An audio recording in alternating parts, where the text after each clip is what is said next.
Justin Rasmussen is a 6-year clinical psychology PhD candidate working with Dr. Eve Puffer. His primary interests center on improving access to mental health care in East Africa through professional training and existing community structures. Justin is especially interested in understanding the influence of cultural and social context on mental health promotion and intervention. His dissertation explores the integration of lay counselors into family support networks in a community-delivered family counseling intervention in Eldoret, Kenya. Please join me in welcoming him. Thanks, folks.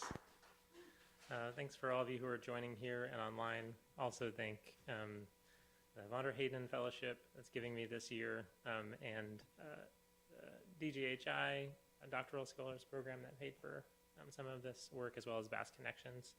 Really grateful for all the support I've had, and Eve, who's here, and other folks joining online. I'm going to share just a little bit about the first part of my dissertation. Y'all are the first people to get to see this. It is actually still being analyzed, so these are preliminary results. But I was just telling Rhiannon that this may be a better attended talk than my actual defense. So looking forward to this. If you have comments afterwards, I'd love to hear your thoughts. So I'm just going to start by sharing kind of some background. This is the percent of disability-adjusted life years, about 3% in 1990 that was attributed to all mental disorders. And since then, we've gotten a lot better treatments. We've scaled up, we've trained more people. There's a lot of things that have happened within the field. And so it's worse. And that's confusing. We're getting a lot better at things, but things are getting worse. There are a lot of reasons for that. It's not likely to get better in the future. A lot of these disorders are especially prevalent among young people, and will continue as people grow older, probably to increase further. I think one of the biggest reasons is that people are not getting treatment. This is just in the US, where we're actually fairly well resourced with psychiatrists and psychologists and social workers and such, and 70% of people that need treatment are not getting it. So we have this situation where there's professional counseling available, but most people are far away from that. There's no access to that treatment. So what I'm going to talk about today is access. One potentially useful solution, I think, there are lots. We could do prevention work, we can do lots of different things, but I think this middle layer, stepped care, providing steps down to where people live, not just clinics, but bringing mental health services to where people are, I think is a really promising model. So this is a whole class of interventions we could call community mental health interventions. Those can look like a lot of things, programs integrating in police departments. It could be someone in your neighborhood that's trained to do something related to mental health. It could be peer support workers, Alcoholics Anonymous. Those are all various forms of this. But I want to highlight that they're hard to study because communities are hard to study, and I think it raises the question, what is a community? And I think that's a field that a question that our field has not grappled with a lot. We're trying to do community interventions, but we don't spend a lot of time actually studying communities. This is a model from Bronfenbrenner, which is a kind of classic idea of like, what is around people? What is the community that sits around people?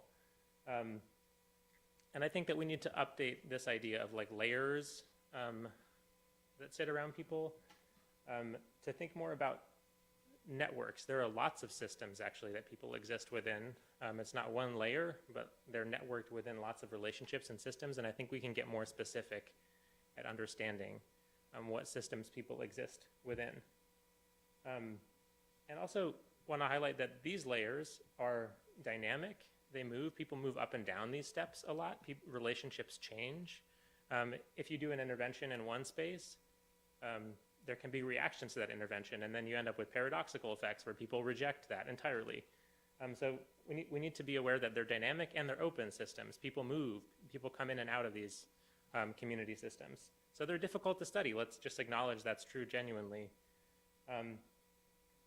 What I'm going to do today, and it's a little hard to see, but I'm going to provide a way that we could try to begin to think about studying some of these microsystems as a way of thinking about communities generally, And I think that social support is a particularly useful concept. One, because it crosses fields from psychology into places like sociology, economics, places where people have already begun to do good work studying communities. And within the field of social support, we can think about relational networks, and we can think about helping as something that is a multi-level phenomenon. So it's not just a thing that professionals do, or it's not just like conversations that you have with your friend, but there's a kind of like dimensional aspect to helping that happens at each of these layers. So in order to do this, I'm going to talk about one particular intervention, and this is in a class of kind of lay counselor interventions, meaning that we train people that were not previously professionals to do some professional style activities within their community. I'm going to talk about the different layers of this and kind of map it onto that system, and then I'll raise two questions that I'll try to answer in this first part of my dissertation. So the Tuku Pamoja intervention is in Eldoret, Kenya. It was developed by my advisor, Eve, and others, including the late David Ayuku in Kenya. It's focused on family strengthening.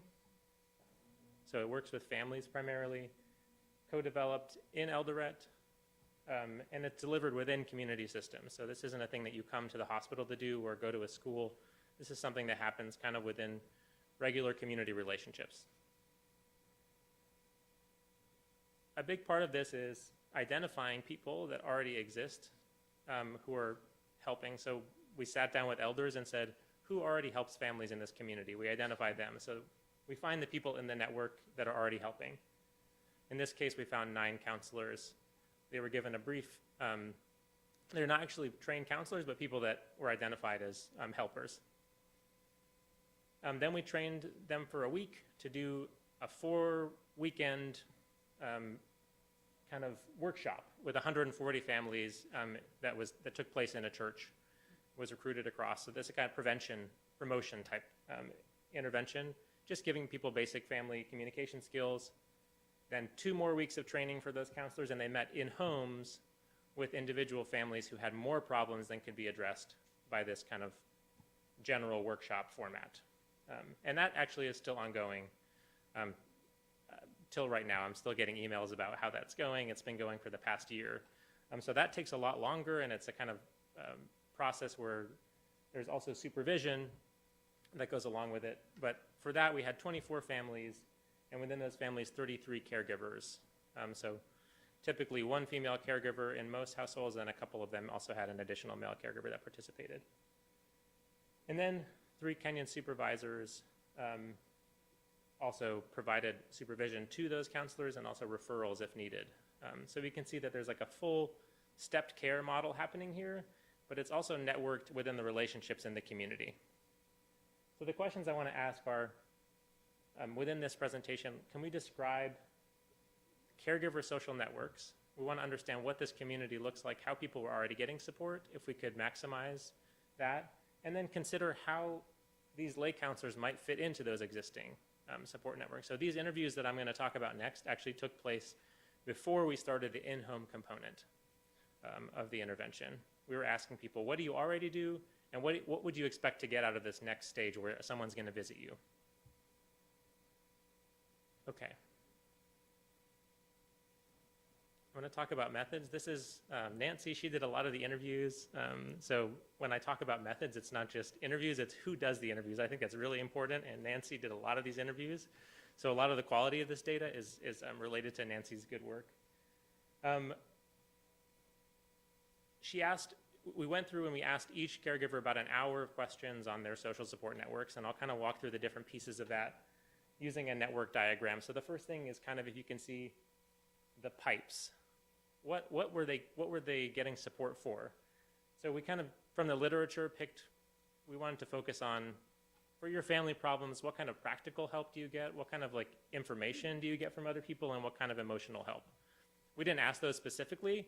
Instead, we just asked people what help they got, and then we coded them according to the behaviors that they described, and then kind of fit them into these larger categories. Then it's like, who actually is in this network? Who are the kind of circles that make the network? And then how big is it? those people that are in it, is it like that everyone, so one person has all family members and another person has all friends, or is it a mix? That's heterogeneity. Frequency, how often are you talking to these people? Multiple support, are you just getting emotional support from this person and practical support, or is one person giving you all the types of support, for example? And I'll talk a little about, do men mostly get support from men, women from women? And then also the structure of the support. So among the people that you name, it's possible that those people all know each other, and so it's just kind of, you just get support from your church and all those people know each other. Or maybe people, sometimes there's some literature showing that people strategically try to keep their friends separated so they can get things from them without anyone knowing that they already got support from that other person. So one measure of that is density. How tightly knit is your support network? And then also, because these are households, some of the households had two partners, and I wanted to see, did they name any of the same people? I also looked at reciprocation here. So you give support out, but do they give, you get support, but do you give any support back to those people? And kind of used the support categories and what they said to calculate whether there's a kind of net gain in any relationship or a net loss, or if it was kind of equal, if they said it was equal. And then I think interesting for the field of social networks, this is kind of standard stuff that happens in social networks, but we chose to take a qualitative approach as well and ask just open-ended probes. And we asked, like, who is the most important person in your network to you? How satisfied are you? Do you feel like a burden when you ask people for help? If you needed more help, who would you go to? If you didn't need as much help, who would you stop asking help from? So these kind of get at that idea that social support networks change and people have rules that they use to decide who to get help from, and see if we can like ascertain any of how people make decisions about their getting support. And so what we did was we did a thematic analysis of that data that's ongoing. Me and two of the Kenyan counselors are working on that together. And we asked what rules and norms shape decisions about where and when to get support. Then we also considered, what if we added this new relationship? What would this counselor role look like? We asked people about their expectations and worries for meeting with a counselor. We asked them to compare with existing support that they get, how they think this might be different, how it might be the same. And then what counselors should or should not do in their opinion. Most of these people are like naive to counseling. They haven't been going to a counselor, or their friends generally don't go to counselors. So they have maybe an idea of what that is, but typically not from experience. And then a relationship after the intervention. Do they think that this, will they kind of stop seeing this person? And do they expect to see them around and just say hi? Just asking more about what that would be like for them. And so we did a thematic analysis asking, how do counselors fit within existing caregiver support? Okay, let's look at some of the results. And these are two of the Kenyan counselors who did the supervision, Wilter and Winnie. They are the two that we're working on the thematic analysis process with. So again, not only data collection, but it's really important who is analyzing data, and they're involved in this process as well.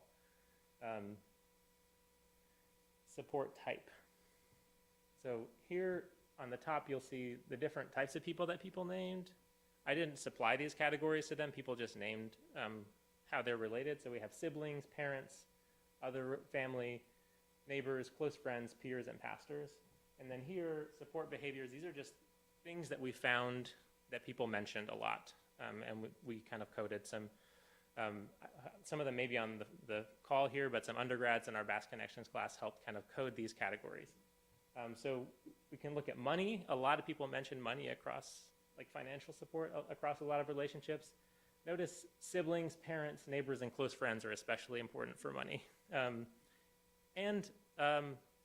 Just keep those people in your mind, because they're going to keep coming up as important parts of the network.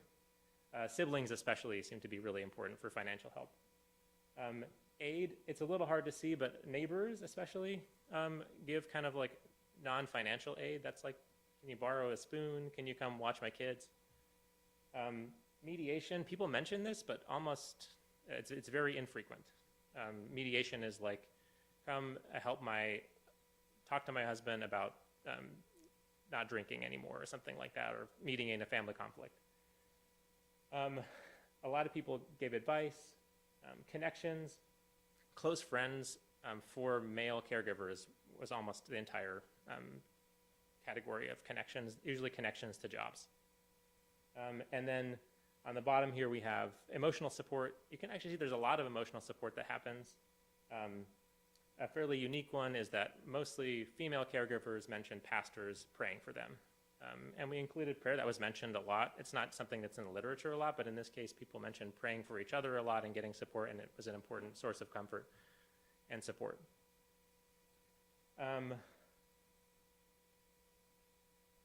What did the network look like? They were actually pretty small. It's a little hard to get norms for this kind of stuff, but 4.5 is a fairly small network, just around 5 people that help with family problems. And then there was a mix of different types of supporters in almost every network, so fairly diverse. And then there's a slight preference for men to get help from men and women from women, but it was not large. Frequency, again, we see a similar pattern to what I asked you to look out for before. Siblings are very helpful. There's a lot of support, but the most frequent support is from neighbors and parents. So people that are close, possibly, and then people that you have a really strong relationship with, family as well. And we could look at those graphs forever, but I'm going to kind of move us through network structure. So thinking about overlap, there was almost no overlap. Only 4 families mentioned an overlapping, usually one person that overlapped, and it was often an in-law or some other relative. But mostly male and female caregivers have entirely different support networks for family problems.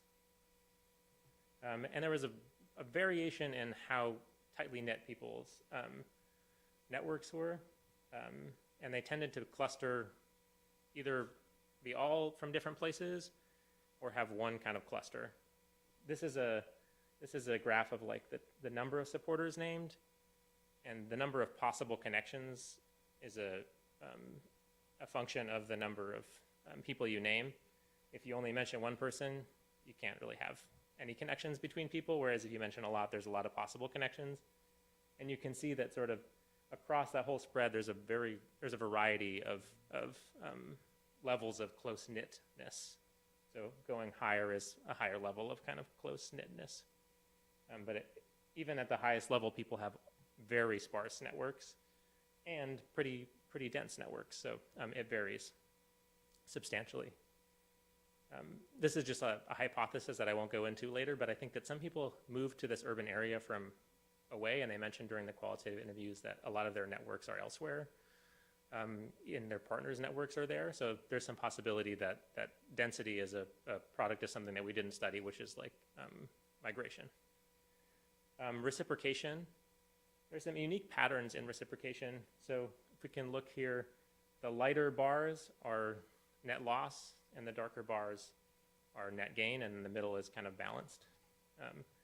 Notice that advice and emotional support are almost all net gain. People are saying that they get it. I don't know whether that's a product of just how the interviews went. We did push people a lot in the interviews, but people mostly talk about getting advice and getting emotional support and not giving it. There are only 2 types of people that seem to be net drawers from caregivers, and those are pastors who take money and give emotional support, and parents who, I guess, take money or aid. I think a feature I'd like to point out here that I find interesting is that if you look at the financial support especially, there's a high degree of like balanced relationships, and it increases if you look at like neighbors or close friends, for example. There's a lot of like equalness within material trades, whereas that tends not to be the case in emotional and advice. Maybe people aren't tracking it as much, like I don't know if I had a conversation with them or not, but people seem to at least be balancing out their material support. So just to summarize some of the network data before I go into the dynamics, pretty varied but small networks, supporters with a lot of different functions, and people seem to appreciate having lots of different types of support. Kin, friends, and neighbors are especially important. And then kind of balanced material support. So talking a little bit about dynamics, the qualitative data, three kind of categories of themes emerged here. How the supporter relationship was perceived, sharing and poverty, and then managing relationships within that context.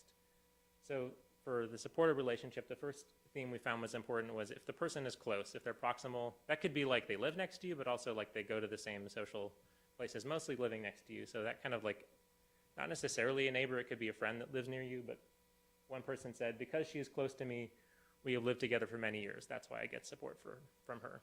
Similarly, understanding, if someone felt like they were understood by someone else, they would try to get support from them. They get my problems. They're more likely to help me. And so this is talking about someone who is a close person, but they didn't want to go to them. I did not want to go to the neighbors because I felt they would not understand me. Also, reliability was something. If they could consistently get support from someone, they tended to go back to those people. And then kin expectations, like throughout, you saw in the graphs, but it's also true in the qualitative work in subtle ways that people would say things like, I was so destitute, my parents wouldn't even help me, or like kind of saying that they really would expect family to help them in almost any situation, and it was really bad if their family wouldn't help them. So the second set of themes around sharing and poverty, the first was just a lack of resources. People just mentioned, like, I don't bother asking because nobody has anything, or no one asks me for stuff because they know I don't have anything.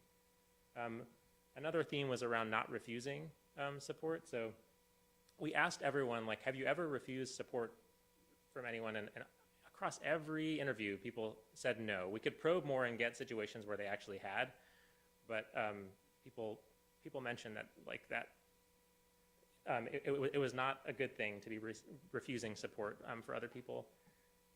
I have never refused, and even if I could try doing that, I will feel from my heart that I have done something wrong. One person in an extreme example mentioned a neighbor who was trying to move to a Middle Eastern country and leave her with all of her kids. And she ended up saying no, but felt really bad about saying no. And it's a situation, obviously, like taking on probably like 5 additional children, but she felt really bad about saying no to that person. When I have a problem, I remember, this is about mutuality. So when I have a problem, I remember somebody that I've helped. When I tell them anything, they will support me. So this is a kind of sense that if I give, I can get back, a kind of like social bank account, if you will. Like if I give, then later I'll get something, or I can go to them because I asked them.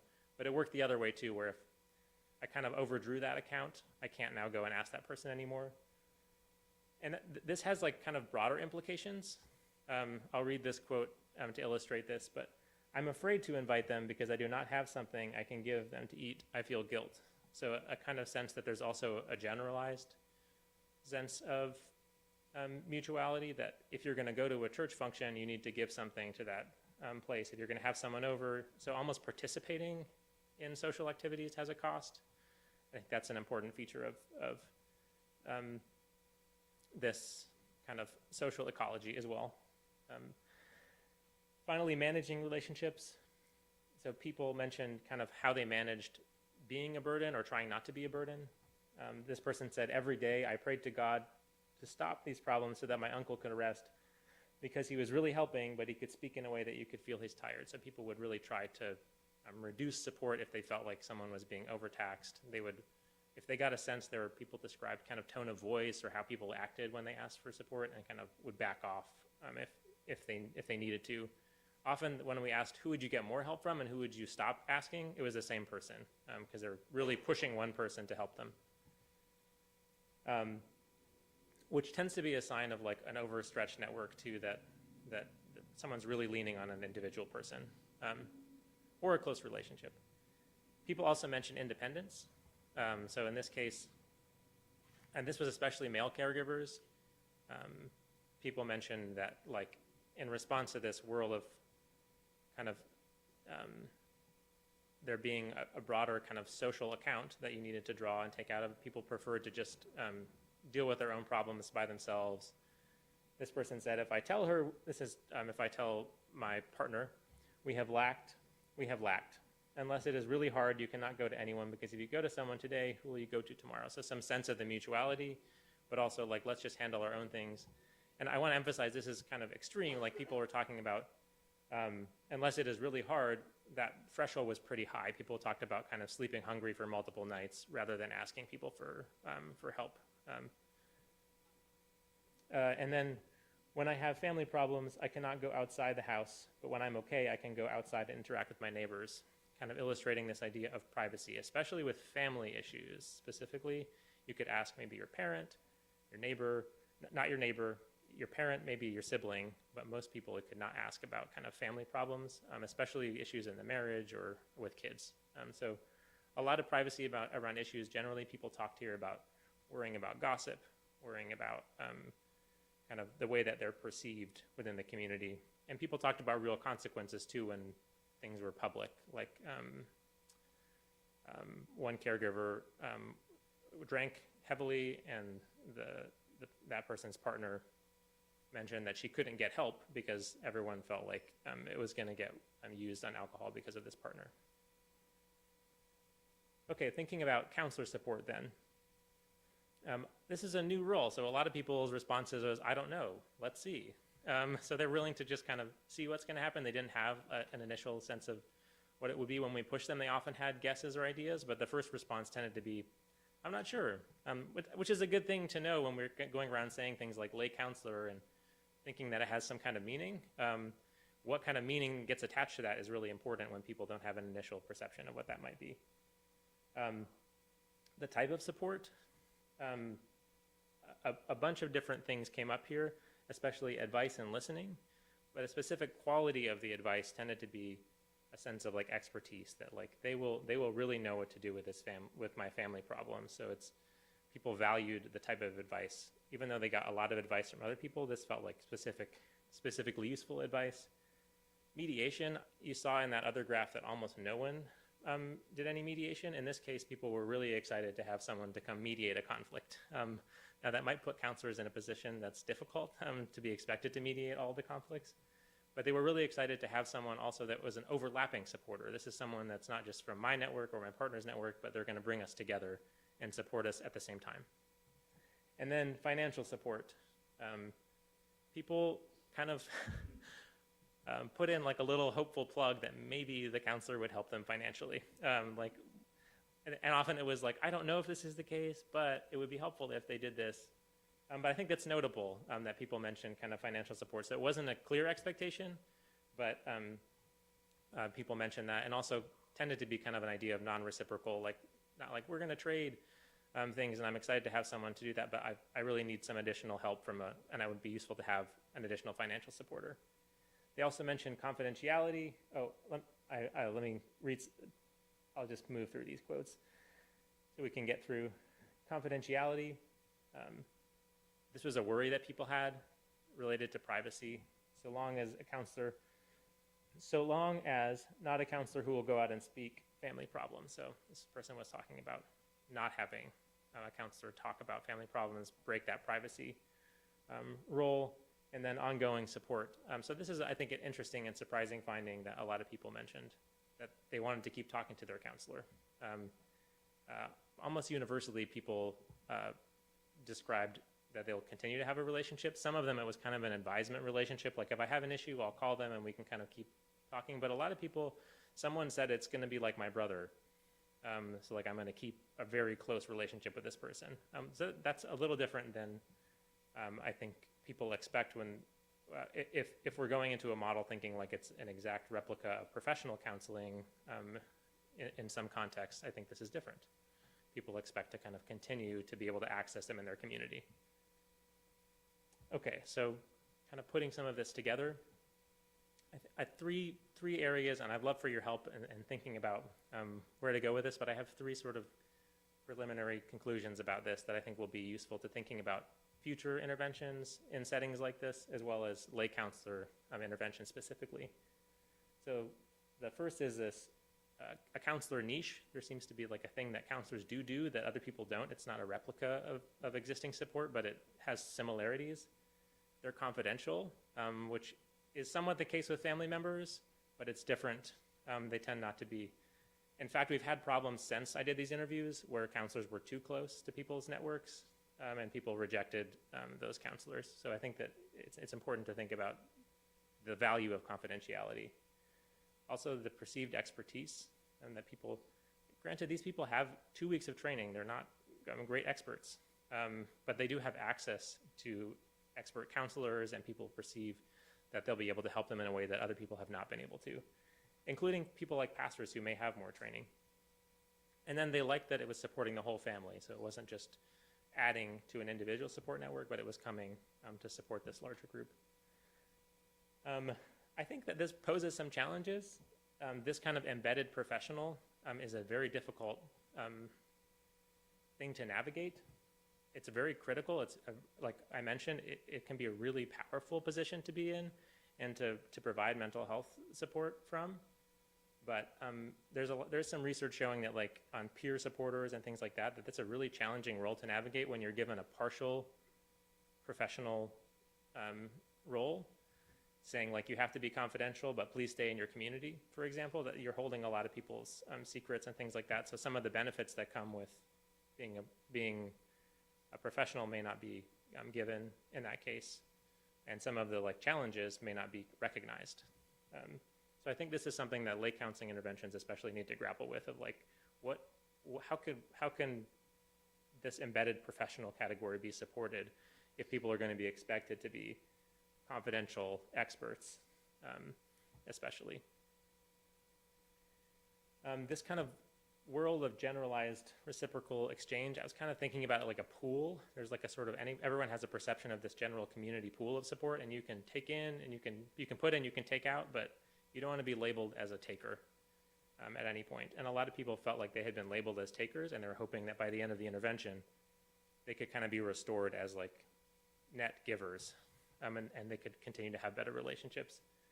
So there's a social cost to getting support and using support.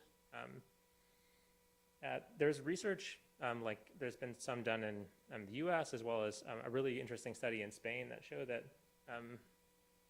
the findings, I was surprised the findings from this study were almost exactly the same as kind of like urban Spanish cities, slightly larger networks in that setting, and some more use of like welfare and things like that. But other than that, like a lot of similarities. So I think by studying social context, we could learn quite a bit from like looking across spaces as well, and not just the interventions, but the context. There's a lot to be learned there. And in particular, two mechanisms that I think could be useful to pay attention to: social exclusion and withdrawal. So, for example, coming up with an intervention where we bring a lot of people together to support each other, there's a high probability if people have conflict and are stigmatized as net takers, they could be excluded from even those interventions. So there's thinking about how people are perceived and how they're kind of like taking out or what they need can be an important aspect of thinking about future interventions. And it's not just that people are excluded for not having, it's also that they themselves pull themselves out of situations because they feel uncomfortable with kind of taking on more support. So there might be situations where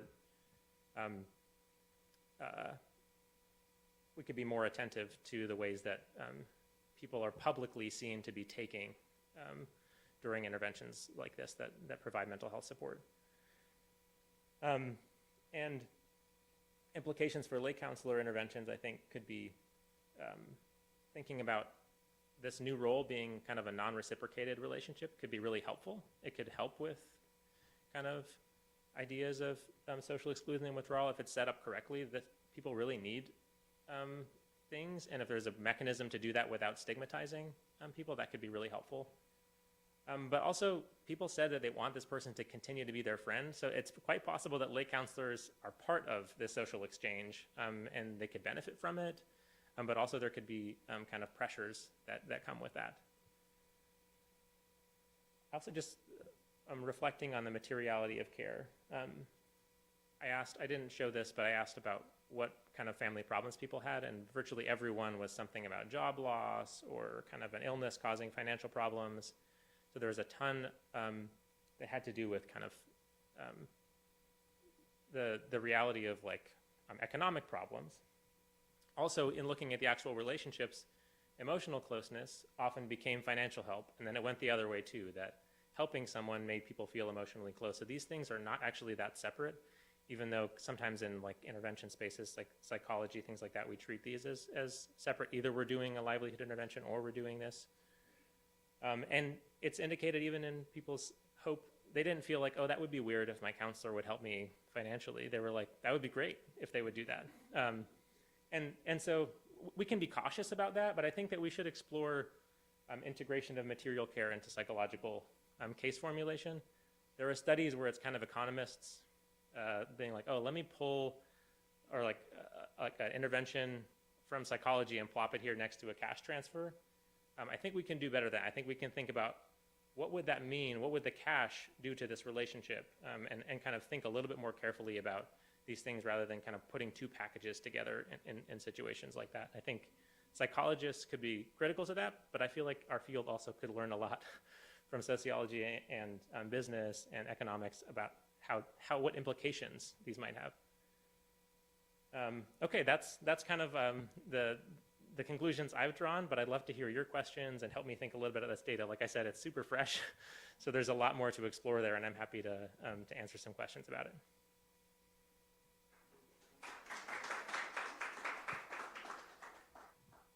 Does anybody in the room want to start with a question? Bill?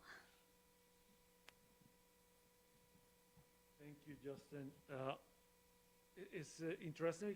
You are showing us all this, and in a sense, I'm creating a portrait of that community. Mm-hmm. But my question is precisely that. Could you characterize a little bit that community of this particular intervention? Why is this community chosen? Is there particularities about their, I don't know, mental illness, trauma, whatever? You've mentioned a little bit about interaction with elders, but then church, mm-hmm. and then the creation of these counselors. Is there any conflict happening in terms of how the governance of the community takes place after an intervention like this? A little bit more about that, because I have a portrait I will love to hear more about that community in particular. That's really helpful, yeah. I think one of the first things we did this, there's a long story there about why the city and things like that has to do with Duke's relationships with institutions there and universities. I think this particular community was identified as, I think, interesting in that it's sort of urban, but in a way that a lot of Kenya is urban. Like a lot of people still have small scale farms. If you get far enough away from a large highway, there's a lot of kind of like informal labor of various kinds. I think the way, in some ways, Kenya is an interesting place to do this because there's a lot of infrastructure at those like step care levels. One of the people that participated as a counselor is called a nyumba kumi, which means 10 household. And so he's sort of like in charge of, you know, he's part of the government, but at a level of like just being responsible for 10 households. Then there's a lot of layers. So then there's like an elder, you know, a sub-chief, chief, and it goes all the way up until you get to something that I feel like here maybe like our like city council person, but there's a lot of layers below that we had some interaction with. There's community health systems. So we looked at a few of those institutions that were operating, but then decided we would work with the elders. So those are about, I think, like 10 of them for the villages that we were looking at, and talked with them about what their priorities were, whether they're willing to do this, who would be good people to work with. We mapped out like what institutions kind of help families already, and it mostly came up with like schools and churches. We flyered those churches and kind of like it's another paper that I want to write about just like how we kind of recruited into the like larger promotional level study. So it wasn't a particular aspect of like, oh, this is a particularly distressed community. In fact, we tried to emphasize in recruitment to elders and then the people that they know that help families. Could you try to find people that you know have like conflicts and things like that? But the feature of that being very private makes it very hard to do that. So what's visible is people's like financial problems. So I think that we probably recruited a lot of people with financial problems because that's like visible. I think yeah, I think those are some interesting features of this community, and it would be interesting to think more about like. I looked here at just like the family level and people's individual support, but how that interacts or what kind of like structure we're creating by involving like elders more in people's family problems, for example, because they're people that we're partnering with. So I think that's another area for future research as well. Are there parts of that kind of portrait that I could fill out more, Miguel?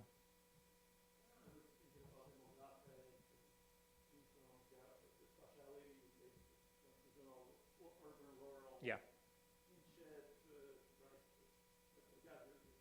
Yeah, formal employment, I would say, is also fairly low.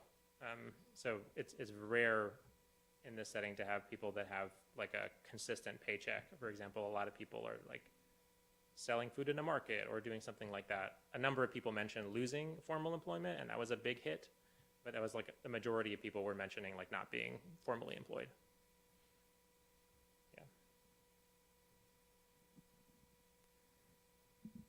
Good job, Justin. Thanks, Kevin. Thanks a lot. As far as the counselors are concerned, was there any study on, let's say, if counselors were suffering from poverty or any other thing, and then they had to relate to their clients and everything? Is there any study on how that will affect the community too?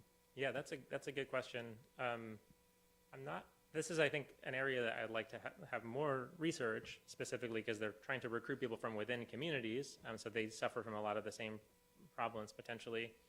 I did interviews with all the counselors that was not included in this, and asked them specifically, like, did you help people out of your own pocket? And asked them questions like that, which we told them not to, just to like not burden them. But I just, from working in this setting for a long time, I just was like, I bet that they did anyway. And a number of people did in situations where there was just like, they knew this family was not going to eat that week. They just helped them a little bit, or they tried to use connections, like this person who is a Nyumba Kumi, like has access to school bursaries. So he like kind of used his connections to get people things. So I think that's an interesting feature that I was trying to explore, as well as how people use their positions and their resources, and whether part of what's happening is we're connecting families that don't have access to some of those supports to people that do. I think that it was more limited than I thought. They didn't do a lot of that, but there was a little bit of it. And I think that it speaks to the value that families see in having a new connection to. They're not thinking they're going to have to support this counselor, whereas maybe like with pastors, that is the case, whereas they're thinking they're getting something out of this relationship, which is important. Yeah. I'm going to ask a question from online real quick. It says, I see proximity and familial relationships are important. I'm curious if or how supports come in via technology. I know M-Pesa allows transfers of money, but did you see technology coming into play for other types of support much? It's M-P-E-S-A. Yeah, M-Pesa is like it started in Kenya. I think it was like you can send money like Venmo, but you can use it like a brick phone. So it's very, yeah, and a lot of people mention like their siblings don't live near them. They're getting support from far away, especially people that are from different parts of the country that had migrated. So that's a really important part of relationship. Actually, a lot of the literature on materiality of care is from transnational studies about kind of migration and how like forms of emotional care are demonstrated through like remittances and things like that. So I think that's an important part of thinking about care. The aspect of like technology in terms of like I don't think technology came up as a question. I'll use this as an opportunity, though, to think about, like, part of my reason for doing this type of work is that I think social embeddedness is important, and there's a lot of talk within this field about we can just kind of like create virtual resources that fill that gap. And I think that's somewhat true. We could see like a counselor being able to provide some of those same things, confidentiality, expertise, virtually. But I think we might lose some of the embeddedness and some of the things that counselors do provide, and some of the things that can build up the strengths of communities by transitioning entirely to thinking about like scaling interventions virtually and not thinking about people's social relationships in actual space. Thank you. Thanks for your presentation. I enjoyed it. So the name of the program, Tuko Pamoja, is Kiswahili for We Are Together. I was just wondering if this is a program that could be replicated in similar sized urban areas outside of Eldoret throughout Kenya. Yeah, that's a question that we have not answered. It was developed, parts of it were developed in a different part of Kenya when Eve was there, and so kind of more on the lake west part of Kenya. I think I want to say that depends on who I'm talking to. Sometimes I'm like it'd be better to replicate something from 3 hours west than from 300,000 miles away, possibly. But I also don't want to overestimate the sense that like urban Eldoret is different for some reasons. Like Miguel was mentioning, that should not be assumed then to be able to just replicate exactly on the coast. And I think some of these pieces of norms and things like that would be important to ascertain first before saying like, oh, we could just do this somewhere else. Some of the best research I could find on like norms and things were from West Africa, and they were similar, but they were a little bit different. So I think it would be important to think about, do that work of like studying a community first, and trying to understand that while doing this work. I'll offer a little self-critique. When we met with elders, they were very adamant that like we'd be doing something that would help them, and they didn't want to be studied and nothing come out of it. So I think that joining intervention and description together, like you're talking about, like it would be helpful to just do this in another setting and try to understand while we do it, instead of like kind of just studying a bunch of different places and seeing where it might work best. That's a thought that I had about that. This online question kind of follows up with that. So this says, they said, awesome presentation. Could you talk some more about how lay counselor programs sustain or continue outside of research context, thinking about training and compensation moving forward? That's a big question. There are a couple of countries like Ghana that have like nationalized a community mental health worker program that's sort of similar to, like, parallel to the community health worker program. A lot of places have a hope that they can just sort of tack this on to community health workers, but I think they're overtaxed already, and mental health work can be taxing in a different way. So I like that approach of like, can we come up with a government sponsored program? I think that similar work has happened in Zimbabwe and Malawi. That's a big question though, and I think that's why I'm doing this presentation, is trying to understand why there's initial research and then it kind of does not take off a lot. I think some of it has to do with what kinds of supports are being provided in subtle ways through these relationships that then aren't sustained. But Partners in Health does some of this work. I was just looking at the Georgia. I'm moving to Atlanta soon, and I looked at like the Georgia State's public health program. There's a lot of like peer support work, but it almost never happens. Like, some people think of sustainability as like the community will just kind of like fund it themselves, and I think this is hard work that benefits everyone, and kind of like there needs to be investment from somewhere, especially when we're talking about settings where people are hard up for cash generally. Like, we need to expect that some kind of additional input or infrastructure would be needed. But I think there are substantial benefits that could come from that as well, if that happens. Is that helpful? There are some examples, but they're pretty varied and they're kind of context dependent. But so not one clear message on that. And kind of speaking to something you had said in there, there was another question asking about counselors who maybe mentally compartmentalize in just different situations and how it might impact their ability to assist others. Assist others, I wonder, I guess I'll have to interpret that, meaning like kind of people in their own network or kind of assisting this additional caregiver that they're now helping. You're reading it from online, so I guess that doesn't help. I'll answer it like given the second, like how does this counselor take on a new person when they're kind of already in a helping role? I pushed the counselors on that. I was like, people are talking about scaling these interventions and you're just gonna like kind of take on like lots of this, and they were just like, yeah, like I love, like they were very motivated. This is kind of like, they get paid a small amount for this, but it's not like a lot. They're not working full time, so they're getting paid a little bit for their hours, but they're very motivated to do this work. And so I think that I'm not sure about compartmentalization. I didn't ask them that.